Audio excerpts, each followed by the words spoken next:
Currents of Rivalry by Uliana Sambar, aka Diana Silva, and Kenza Libby, aka Isabel Almeida. Hola, my name is Diana Silva, and I am a member of the Council of Treasury for our powerful and growing empire, the Portuguese Maritime. I am a Roman Catholic. Hello, my name is Isabel Almeida. I also work with Diana for the Council of Treasury. I'm also a Roman Catholic. We are a part of the Portuguese Maritime Empire, which lasted between 1415 to 1663. The Portuguese Empire's government was heavily influenced by Christianity. From the very beginning, the monarchy closely aligned itself with Roman Catholicism. They carried missionaries on their ships so they could spread the religion. This has left an impact on religion in the areas like Brazil, parts of Africa, and Asia.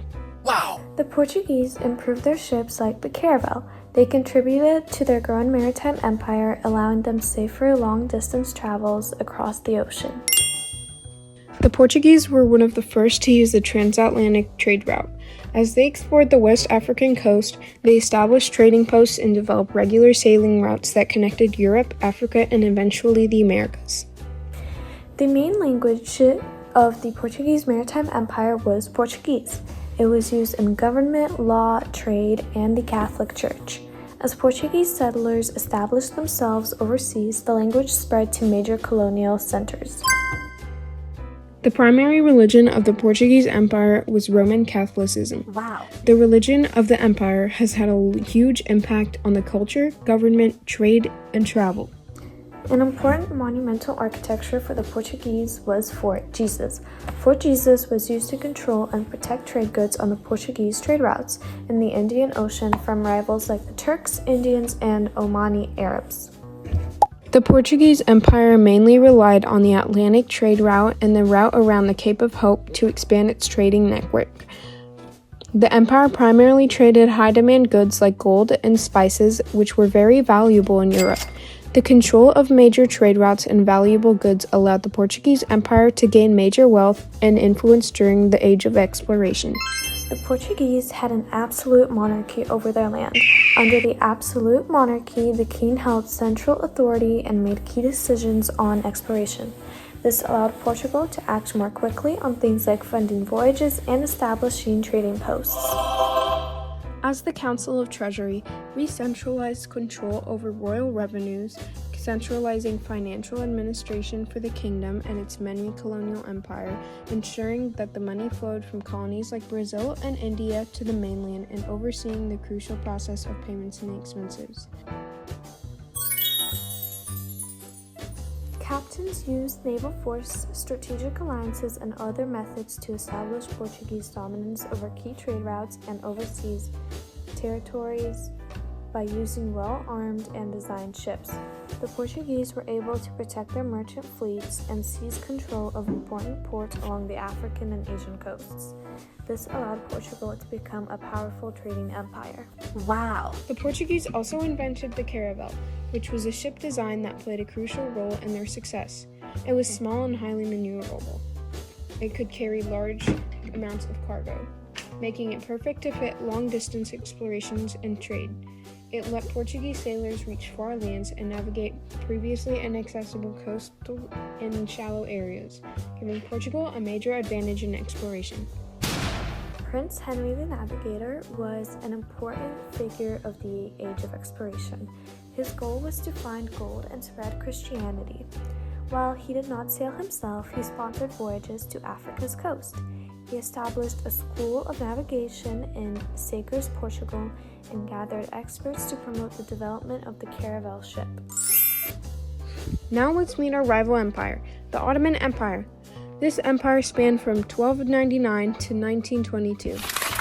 First of all, the Ottoman Empire lasted a total of 623 years, making it one of the most long-lasting empires in history. After the Ottoman were defeated by the Allied powers, they morphed into modern-day Turkey. Coffee was very important to the Ottoman people.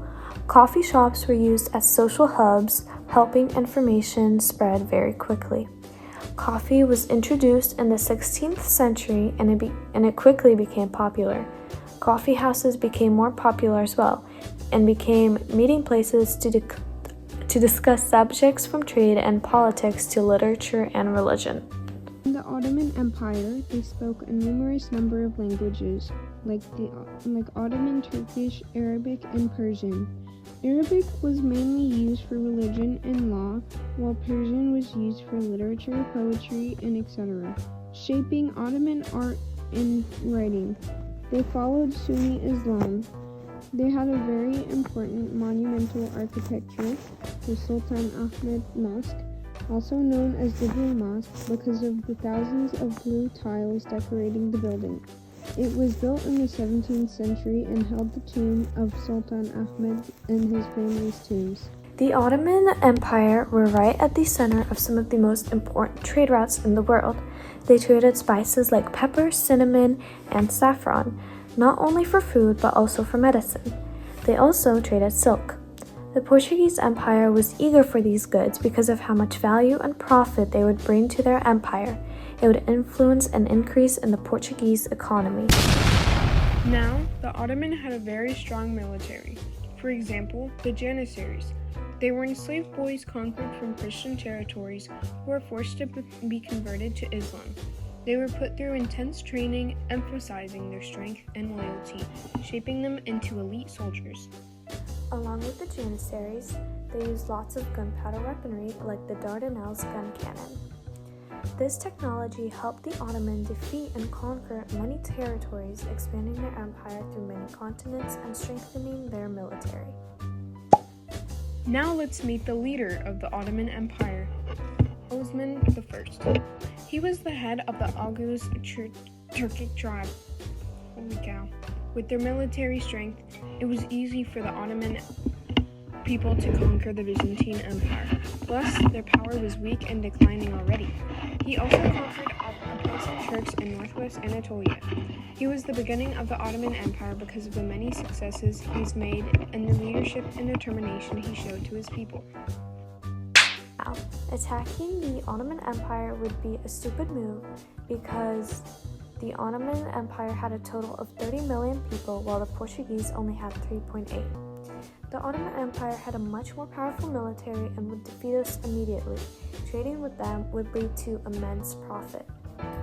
Goods like various spices and luxury textiles were very high demands for Europeans. Our empire also has a very high level of technology when it comes to trading. Attacking the Ottoman would lead to immediate defeat, so the only right option would be to trade.